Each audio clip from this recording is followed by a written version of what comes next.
In this week's Parsha, Yaakov demands of his sons to bury him in Eretz Yisrael. And there are two reasons given in the Psukim, or indicated in the Psukim, for why he wants to be buried in Eretz Yisrael. On the one hand, he wants to be buried in Merat HaMachpelah, where his fathers were buried.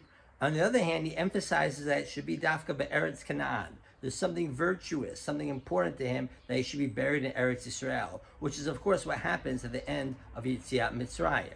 And the question is this something that we should emulate in future years and generations as well? So the Midrash brings a discussion between various Tanaim over the virtues of being buried in Eretz Yisrael. Some indicate that this is very important for kapara, or some indicate that it's being bad to be living in Chutz La'aretz and not only live there, but to be buried there as well. And therefore, it is praiseworthy to have one's body brought from Babylonia, Bavel, to Eretz Yisrael. Interestingly, Rabbi Nasi opposes this practice. He says it's bad enough that people live in Chutz La'aretz during their lifetime. Now they're bringing in their death, Tuma, a dead corpse, to Eretz Yisrael. But it seems that this is how we rule the halacha, that there is a virtue, and therefore we allow people to have their corpse transferred to Eretz Yisrael for burial.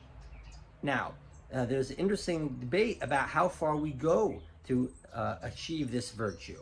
And there's an interesting discussion about the kever of Moses Montefiore. Montefiore, the great Zionist, was buried in England, and many generations later, his descendants requested for his body to be buried, interred in Eretz Yisrael.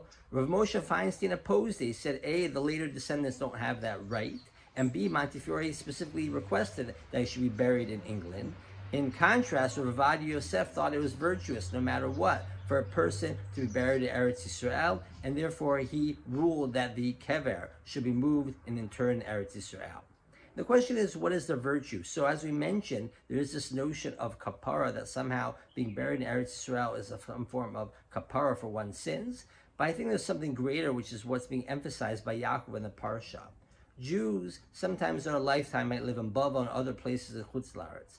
But we understand that the future of the Jewish people is in Eretz Yisrael. And therefore we make a statement with our final burial plot, with a statement which declares that our future, our bones, our resuscitation is tied to the fate of the Jewish people, which is only going to be played out in Eretz Yisrael.